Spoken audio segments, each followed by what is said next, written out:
And we're live. Welcome. We have a fireside chat because of the wonderful ZineQuest month that is going on. Today, I have Zak Goins, who has the Scrap Rats Kickstarter, which is based on 5e. And as we were talking before the show, sounds like something that even I could get into and be willing to read about 5e. But Zak, before we start talking about your Kickstarter, how long have you been involved in gaming as a player? And then I'm going to ask you as a content creator. But how long have you been involved in gaming? I was introduced about a decade ago. And I started with Pathfinder. Oh, all right. Yeah. Big crunchy for me. Although the Pathfinder beginner box was, again, something that was on that level of complete and not so heavy and intimidating. I could read it in a sitting, and I still use the components from that box for other stuff. Yeah, I wish I had that starter box. I remember when they invited me to play, I said, "Yeah, that sounds cool. I've never played a tabletop game before." They're like, "Well, here, go to this website and just build a character." And they sent me to the D20 PFSRD website, which is like every rule for Pathfinder, every build, every option. And I think I spent like an entire week of afternoon and evenings just trying to figure out what the hell I was doing. And like, oh, there's 30 classes. Okay, let's read each one. It's like, oh my God, yeah, 40 races or whatever it was. And it just became like this, like, I loved it. I love crunch in some of my games. And throwing me off the deep end was probably the best way to get me hooked. So, well, listen. When I came into gaming, it was AD&D. wasn't basic, and my GM only had the Dungeon Master's Guide and a short adventure he'd written out. So, and this was back in, oh my God, the early 80s. So at the end of the adventure, back when phone calls cost 10.6 cents just for your first 5 minutes, he had to call a friend at school and find out, you had the player's handbook? Yeah. Listen, I gave him X number of experience points. Did he level up? Because we didn't have a player's handbook. Obviously, I was playing a fighter because, you didn't need to. You just knew that your arm class was, and you did D8 damage, and that was, so I was like, and I was hooked. One solo adventure, and I was like, I need this. I need this now. This is awesome. Yeah. So, and then, all right, so you've been gaming for over 10 years, and you came in with Pathfinder, and again, God bless you. That's like being thrown into the deep end, no life preserver, no rings, and you don't know how to swim. So you 100%, you did, it was doggy paddle or die. That's and right. I give you a lot of credit because I was a collector of Pathfinder. All the initial books. I mean, I always had the idea that I would run it and I would read the rules, and they were well written. Don't get me wrong. The gaming groups that I was a part of were either more old schoolish or just like, that's way too much to digest. And I will say, in the early Pathfinder days, man, they were putting out material from Paizo, because I was on the mailing list that would get every new release. And I swear to God, it's like a year and a half. I had like a shelf and a half full of books. I'm like, oh yeah, I'm like an addict of things. It's like being an alcoholic, but not drinking the alcohol, just storing it for a rainy day. Oh my gosh. Yeah. So then I was like, all right, I gotta cancel this because I'm just buying way too much. Yeah. So go ahead. Oh, I was just going to say that website was like a blessing and a curse because it kept me from having to, dive in and invest, all the money in the books right from the gate. But then it also was like you have every option at your fingertips. Oh, God. And you don't know where to start. Just the feat tree alone in Pathfinder and like learning like, okay, you have to take this feat to get this feat. And then, oh, you need to be this. And these feats are the optimized, like the real feats, and then these are like the feats that nobody takes. It's an adventure. And if you take the wrong feat, then you're screwing yourself up at later levels because you won't be able to get, to the picture. If you want A, you need to do B, C. Yep. But if you But if you didn't take C at the right time, D is going to be so far delayed that you'll never get to E. Like 100%. I actually do remember trying to follow that stuff out and design.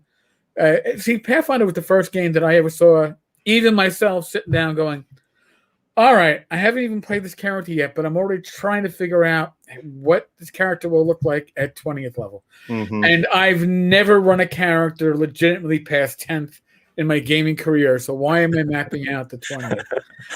But you have high expectations, I guess, and you think you're going to get there. That's right. So now Scrap Rats is built off the 5e engine. What did you immediately switch to 5e, or was that just a gradual change? I mean, the two systems are not diametrically opposed, but there's a huge gap between the two. Yeah, that's a good question. So it was actually the same gaming group that I started in Pathfinder with. I actually got introduced in college. I played with all my professors at college, and Nice. they were, I lovingly referred to them as grognards, and they loved all their older edition stuff, and then they liked Pathfinder. And I remember Mark, who was kind of the de facto DM most of the time, brought to my house a copy of D&D Next. And I think he maybe had pre-ordered the core rulebook for 5e. Okay. And he's like, you guys want to play this? It's new. You want to try it? And we're like, hell yeah, let's give it a shot. And we were all hooked. Like as soon as we dove in, we're like, this is cool. And we immediately latched onto it and didn't go back. So you must have been at the near the end of the D&D Next playtest when they actually. All right, my gaming group, we were in the friends and family part of it, so cool. We were in earlier, and so that means that every like 2 weeks or so, you got a new version of the rules that you had to, and you would go from a version of rules that you went, this is cool, to you went, what the fuck? By the way, this is an adult language podcast and live stream. So I was a cop for 20 years. My language is not going to change. But literally, we went like, what the fuck is this? And then you go to the next version and go, all right, this is a little bit what the fuck, but a little bit of what we liked, but it isn't meshing well. And our GM at the time, who put the group together specifically, grabbed the Pathfinder player, grabbed an old school D&D player, grabbed somebody who was a third edition player that never went on to Pathfinder, grabbed the 4E guy. We had a group so he wanted to get everybody's feel, because when they were initially putting together what became 5E, the idea was you can sit down an original, a white box player next to a 1E player, next to a 3E player, next to a 4E player, and they'll all be able to play in the same group at the same time, even though they're kind of pulling off of different rules. And I think the rules that we were playing with initially were trying to pull that crap off. They didn't. They really didn't. But the biggest thing in my mind still was the Pathfinder player having a hissy fit because we role played an encounter that he insisted should have required a D20 roll to decide whether or not we persuaded character. And I was just like, oh wow, it's a good thing I only read the rules for Pathfinder, never played it, because that would have been a game killer for me. Well, you have all these skills, you got to use them, right? Right, and so now moving back to 5e, because now you've gone from Pathfinder to D&D Next. Now you're playing 5e. What to you really clicked over Pathfinder? I mean, again, they're both building off of the classic D&D rules, but they take them to different extremes. So what was that sweet spot for you over Pathfinder? I don't know that there really became a sweet spot. I think it was more that it was new and we understood it. It was something that, once we read through the rules and we played a couple games, we're like, oh, this makes perfect sense. And it's not as in depth, but it is intuitive still. Okay. And so I don't know, I still have a lot of fondness for Pathfinder. And if somebody wanted to play a Pathfinder game tomorrow, I would be down for it. But 5e became the thing that everybody was doing, and it was the new fad, and we climbed aboard. So fair enough. I mean, the new shiny is certainly part of gaming. I mean, it's even although I have my feet squarely in old school gaming, a lot of the complaints that we hear in old school gaming is, Why do we need another rule set? I mean, aren't there enough? Because the new shiny sells, and sometimes it's a new. Yeah, it's the rules that you know with a different twist on it. Yeah. Maybe you're taking a classic D&D rule set and putting a Call of Cthulhu twist on it, or maybe you're making it into like a gangbusters twist or a World War II aspect to it. These are all, a lot of times people who might want to play a World War II RPG are going to go, oh, wait a second, I haven't played an RPG before. I got to learn a set of rules, and then I got to learn another set of rules that go with it. You don't have just a single offering to give me. Yeah. And I think I think that's important, actually, is to have, even if they're building off the same base, to have a self-contained package. Otherwise, you're intimidating not just new players, but players that might be RPG experienced but don't know the rule set. The more books you throw at them, the more pages, I think the more you intimidate them, the more likely they go, maybe I'll pass. Yeah, the best thing that they could have done, and I've got all these shelves filled with them, but all these starter boxes are at least a step in the right direction towards introducing your game to folks. Yes. Just strip down the rules, get rid of a lot of the character creation, and give us a self-contained adventure. It's the best way for a person to learn, by and large, a lot of these bigger systems. So. I mean, one of the best things I saw introduced in the new generation of gaming was doing away with an initial, shopping experience of going through. Oh, yeah. Well, and I have players that are like, but I like this. Like, yeah, you might like it, but I don't like spending a whole session before the game even starts with you picking out. Well, you got, all right, I have enough silver pieces left to buy exactly 17 arrows and a quiver. And then I'll have 7 coppers left. No, we don't want to go there.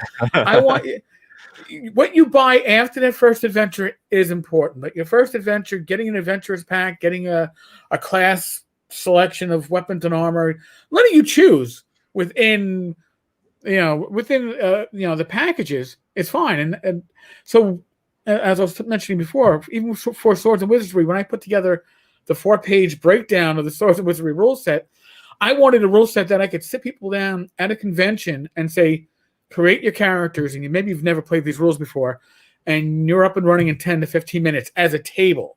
Because I thought that was important, but the biggest important part of that was removing the fucking shopping experience. As much as some players love it, it doesn't belong at that first session. The first session should be bring you in, get you in, hit the ground running, and show you, especially the new players, why gaming is fun, not why it's like going to Staples.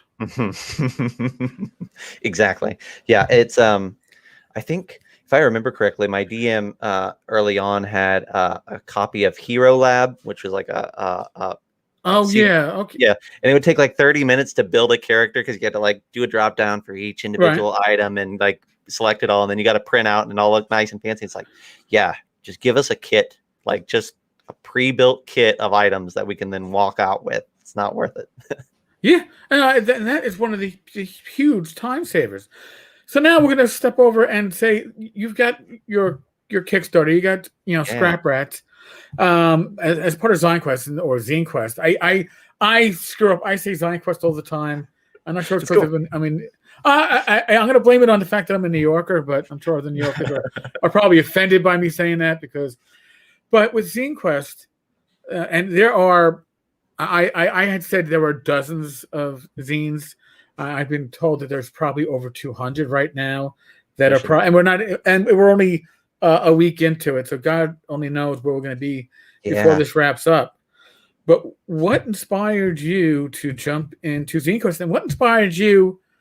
Because Scrap Rats is basically a hack of 5e. Yeah. What inspired, and it's a science fiction hack of 5e. So what inspired you to go that route? Because I like the idea. I'm thrilled by it, but what put you in that direction?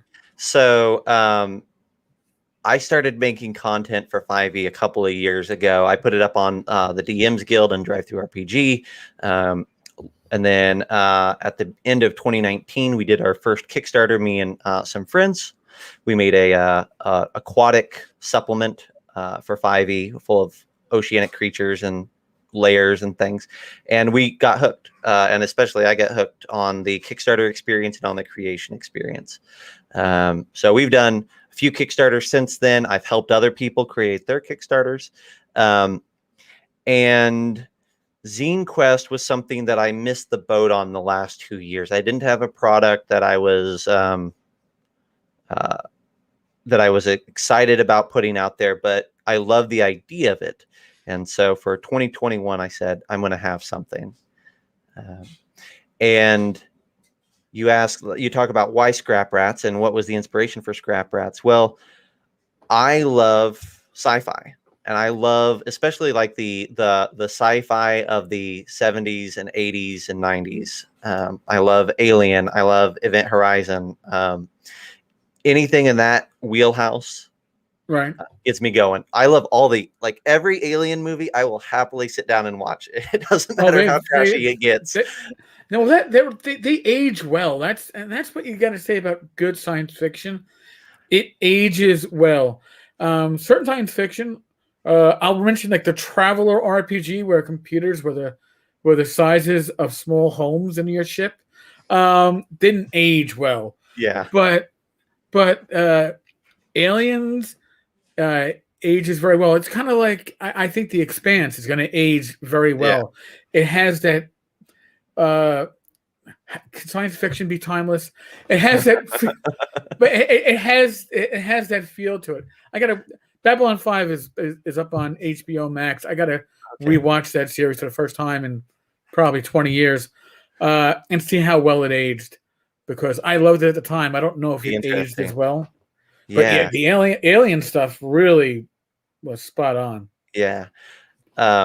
So I really love that sort of pulpy, horrific sci-fi that's still playing with interesting sci-fi concepts, that hasn't left behind the idea of like the golden age of science fiction, where like we want to explore a concept and we're not afraid to go weird with it. Right. A lot of modern sci-fi is just fantasy dressed up in sci-fi trappings, which is cool, but I like the weirdness of some of this. So Scrap Rats was one part that wanting to write something in that flavor, and one part I was working with a friend of mine on this pared down version of 5e, and we had that kind of at a point where we wanted to reveal it, and then I was looking at something to do with sci-fi, and I'm like, what about these two coming together?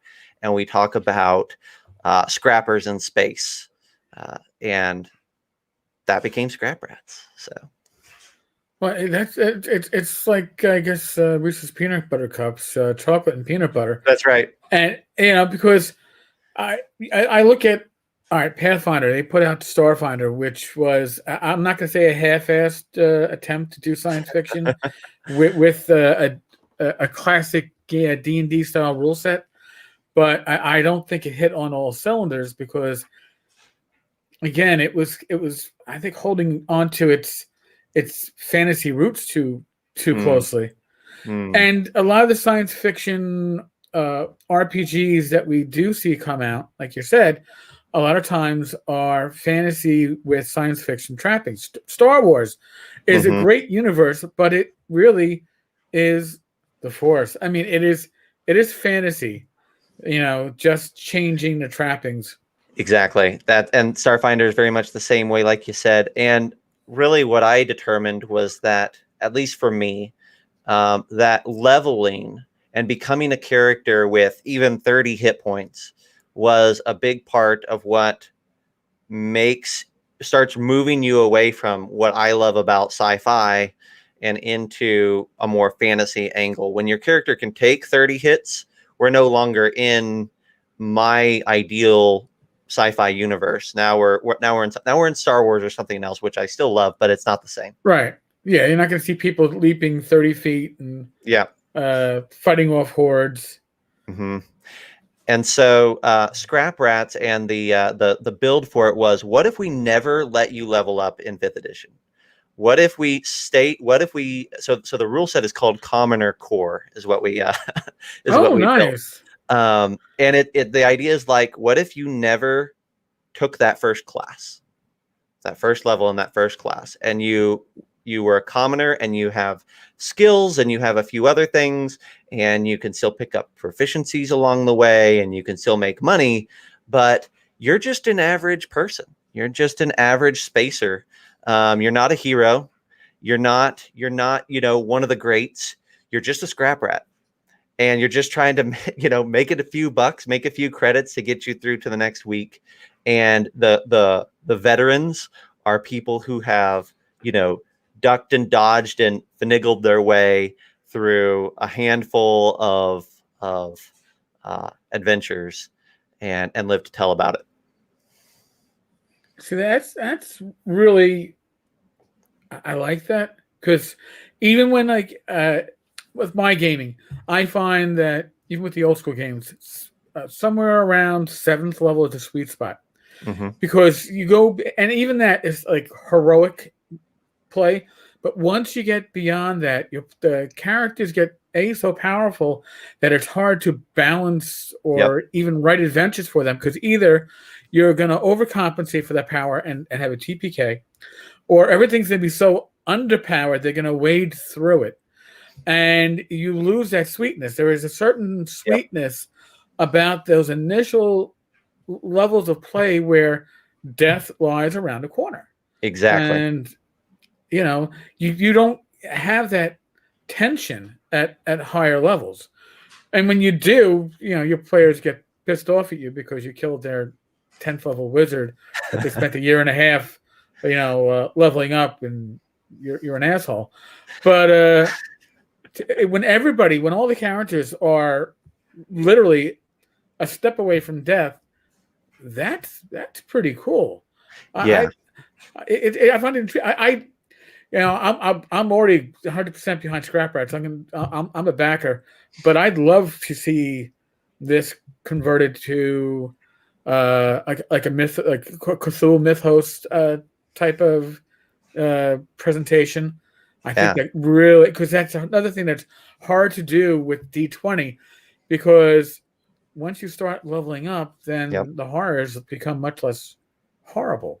Exactly. We actually we built Commoner Core, and we put Scrap Rats together for it, and we also reached out to a couple other creators that we knew that were working on different projects for 5e, and we asked them if they would be interested. And there's another Kickstarter coming on the 13th, another ZineQuest called The Lights of Winthrop Manor, and it is a fantasy horror like haunted house using the Commoner Core rule set. Nice. All right, so there, great minds do certainly think alike, because I think that is certainly what it's built for. I mean, that is spot on. Yeah, it's there's definitely, like, listen, I'll hear an argument all day that, like, there's already awesome, like you said, like Cthulhu systems. Like Call of Cthulhu is amazing, and it does this, what we're trying to do in some ways, it does that very, very well, as far as showing the characters who are always very close to death.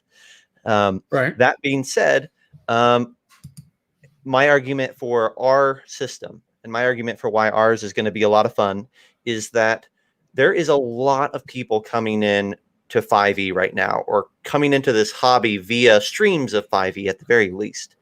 Right. And the rules that they're at least tangentially familiar with is the 5th edition rule set. And they're more likely to dip their toe in something with that branding than something that sounds like a whole new system. So our hope is that we can kind of use the brand of 5e to bring in that crowd and introduce them to a whole new style of play that you wouldn't get in a regular D&D experience. Well, that is a really good way to approach it. I'm, and we talked about stuff except before we started the episode. But this to me, obviously, we didn't discuss this aspect, the Commoner Core, because I would have been all over that, like white on rice, man. This is cool, because as an old school gamer, that hits my sweet spot. And again, we said we've had it's a big thing amongst gamers, the discussion of when is the best gameplay? Is it high level? Low? High level is great because you can say yes, I got there. But low level is where the tension is. Low level is where when you survive, you feel like you accomplished something. Yep. Whereas when you get to the higher levels, it's just like, hey, I got in there, ring the bell, take the loot. Here's the cool thing, right? Let's go. Here's the cool thing that we wanted, and because I agree with you, I'm 100% on board for low levels are the best levels. That being said, we kind of wanted to we wanted to recognize two things. First off, a 0 level character in 5th edition is likely to die. We'll put it that way. Right.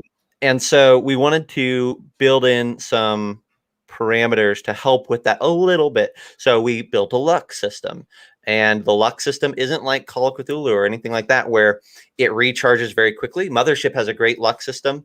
I think it's Mothership that has a great luck system. Cyberpunk has a great luck system.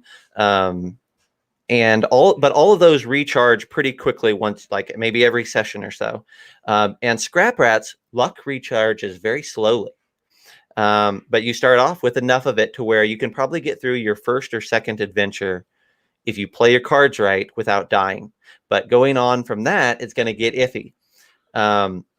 So we wanted to offer that as a way of letting you not just die right out the gate every single time, but we also built in a way for you to pick up little tiny bonuses and advantages and little fun things, proficiencies along the way, staying at level 0.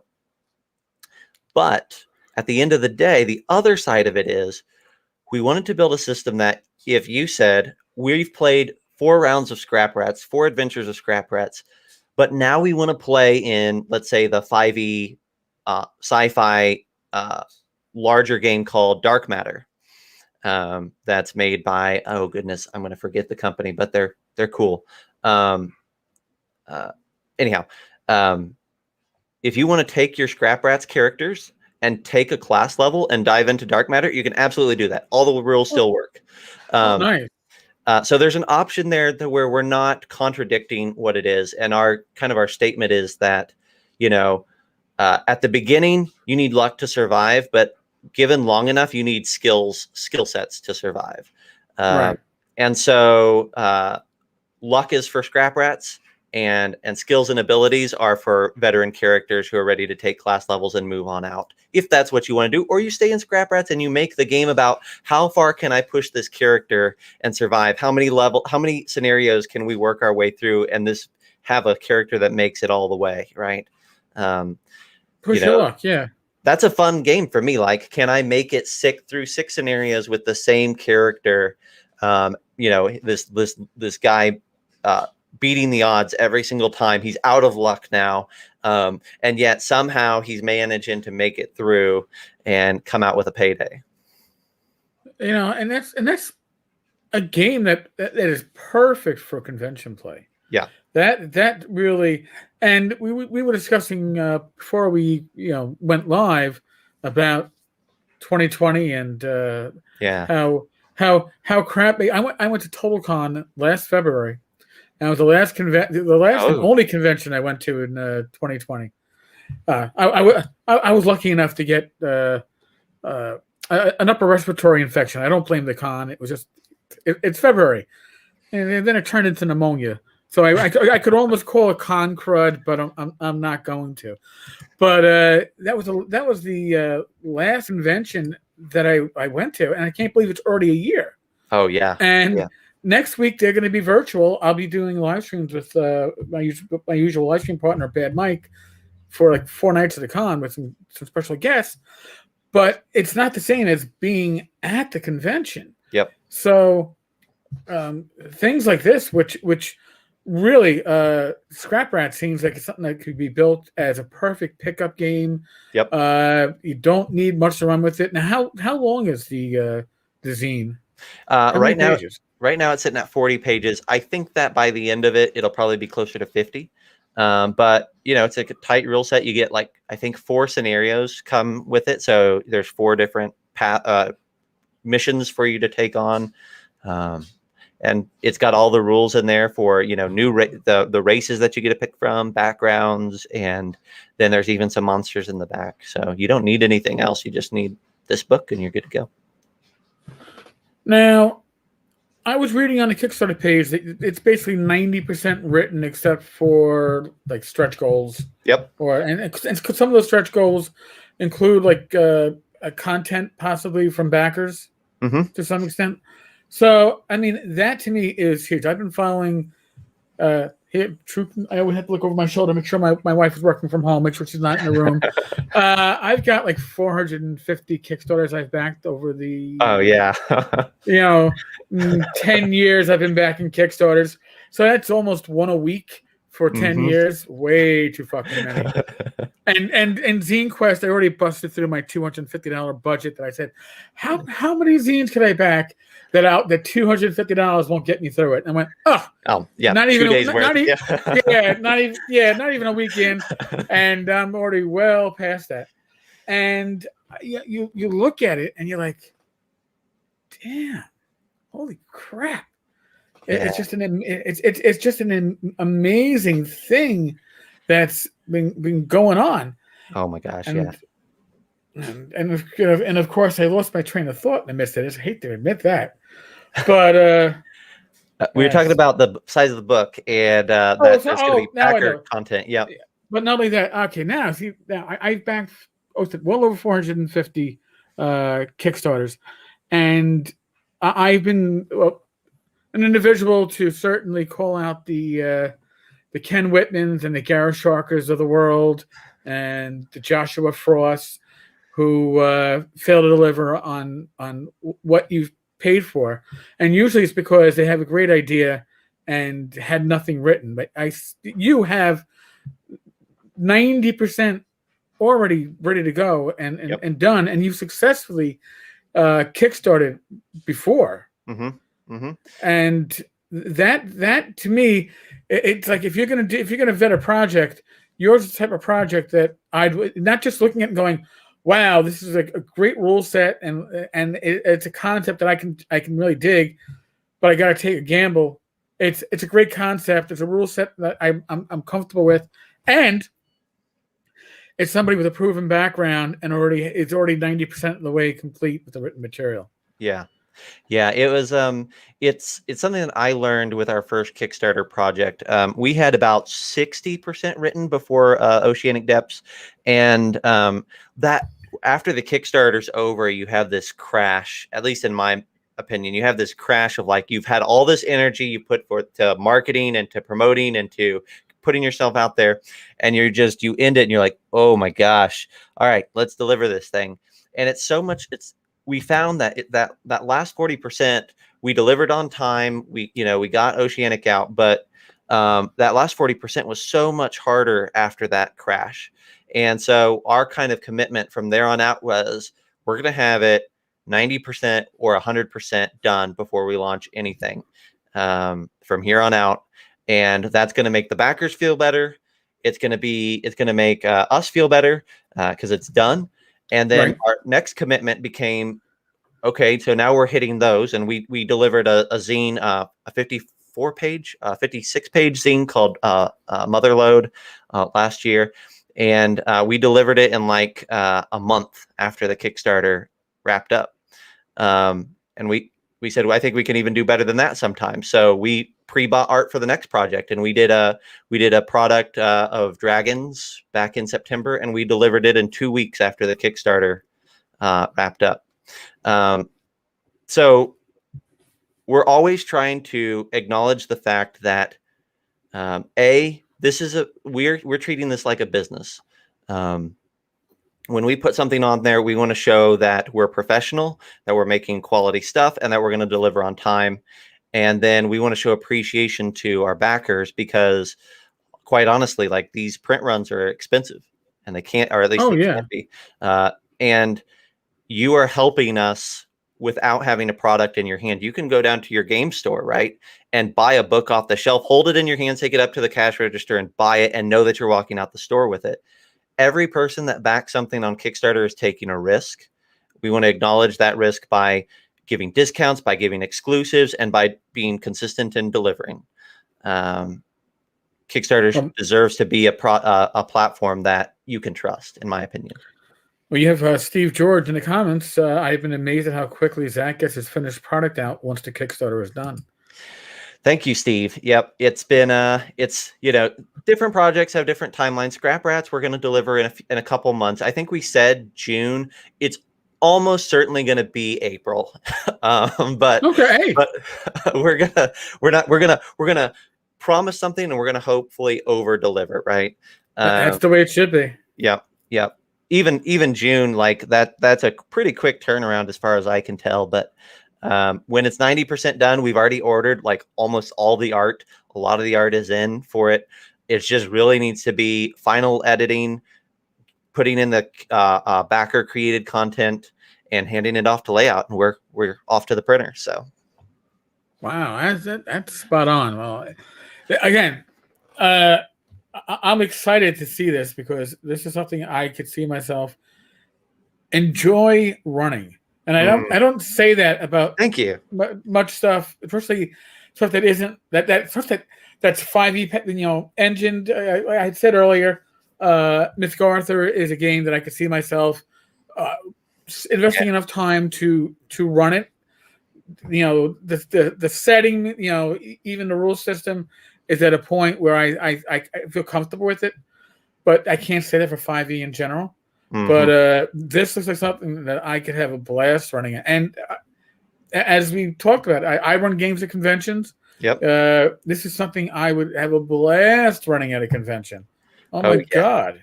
Oh yeah. The play test for this, we talk about it in the Kickstarter some, but we talk about the themes or the mood that you can get out of this one.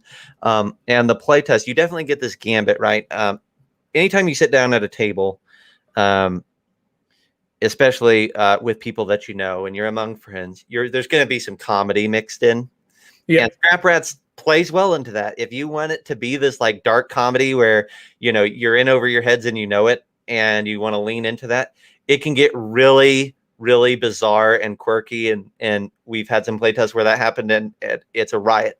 That being said, like if you want to lean into that horror, like that's also something that's very hard to do in a lot of convention games, and a lot of systems in general, is evoke the true horror and suspense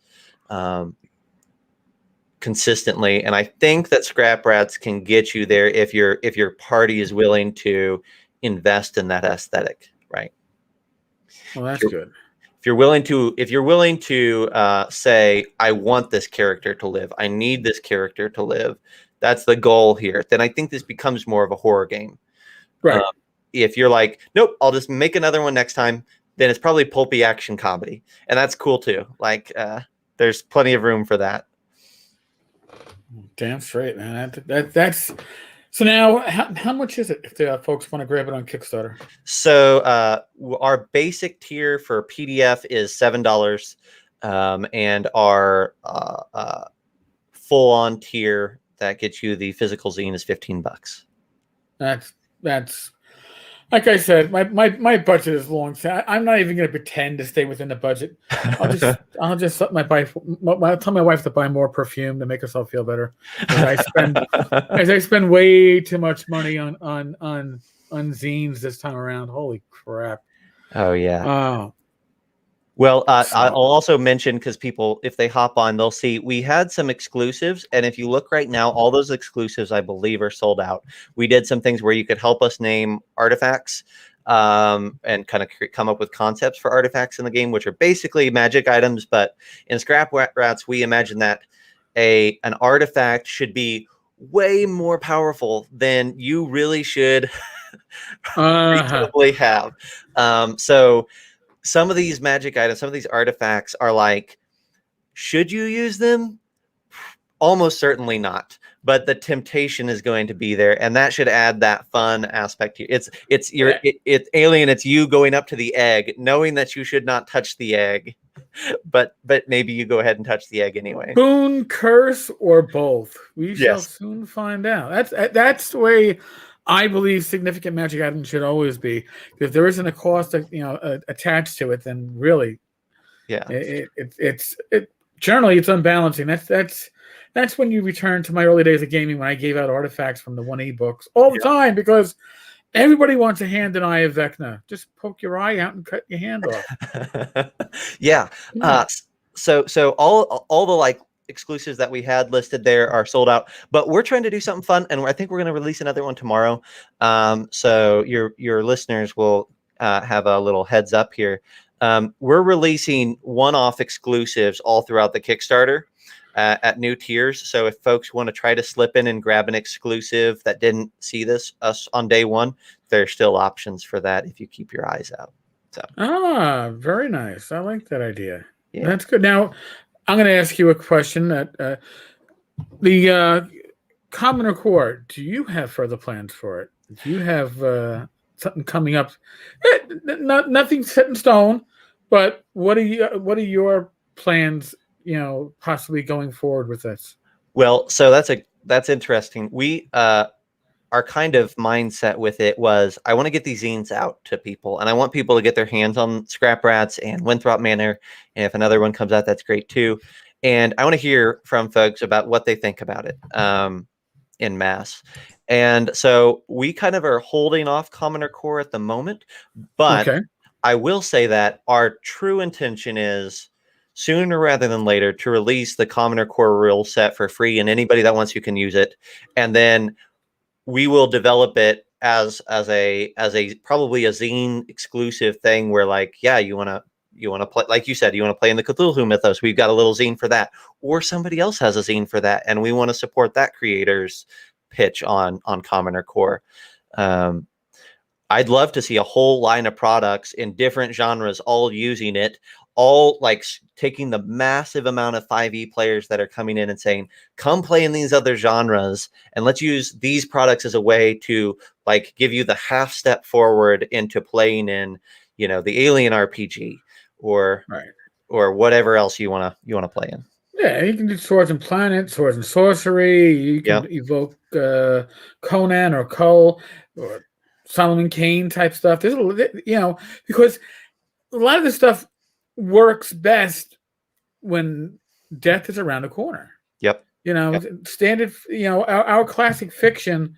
You always had the significant characters usually had an opportunity to die. You weren't always sure, though they were put in precarious situations where maybe luck got them through it less than skill.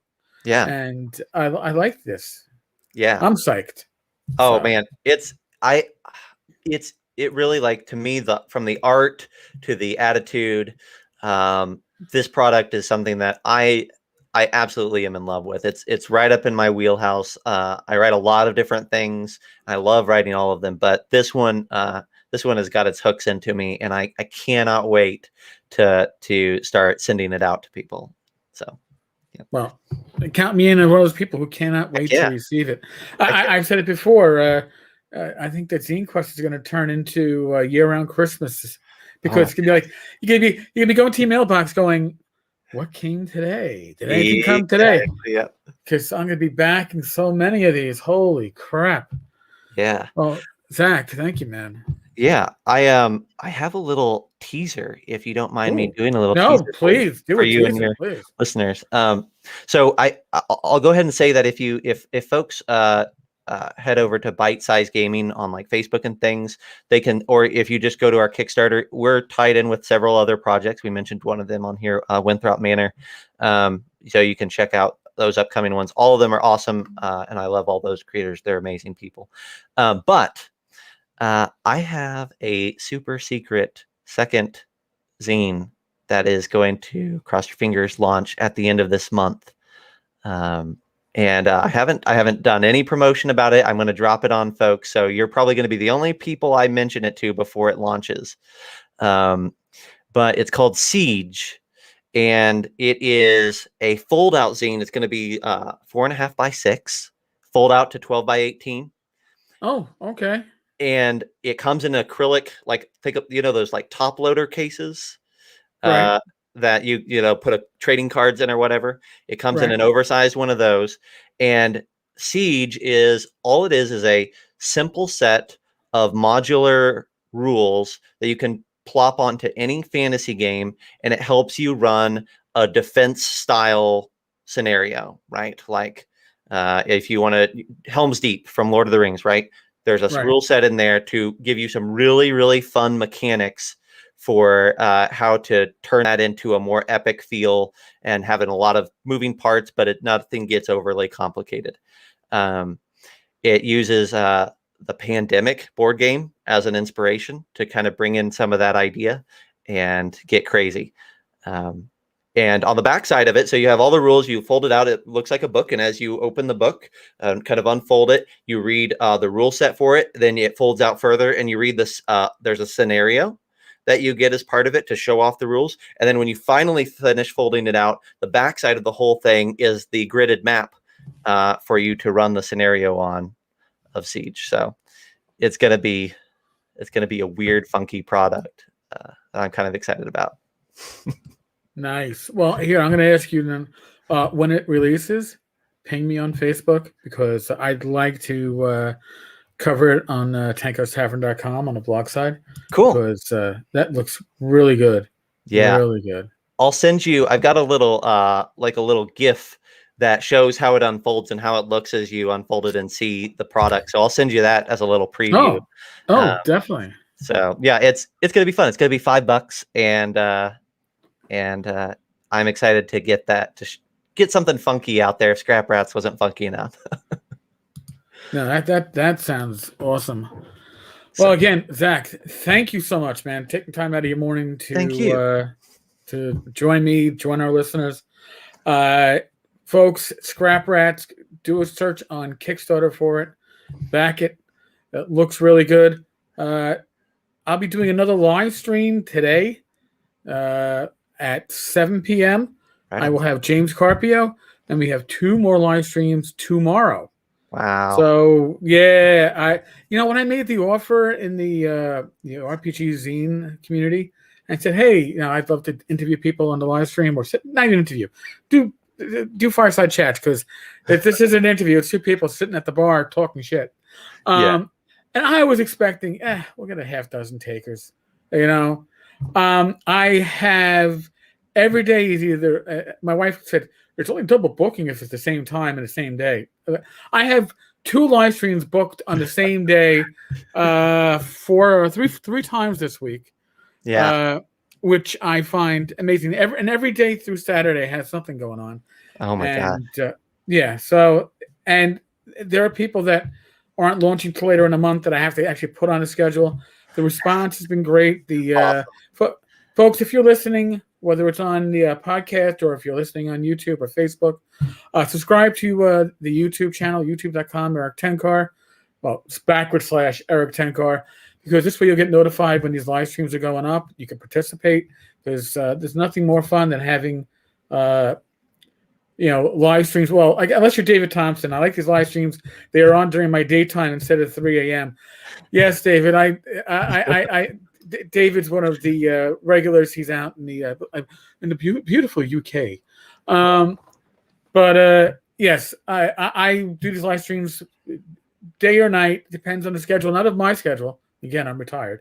But the people that I have available, what works generally best for them. So again, thank you. And I'll be back tonight, and we'll have updates on Zach's next project when it launches. Awesome. Thank you for having me, Eric. Oh, thank you. Folks, tonight, laters. See you later.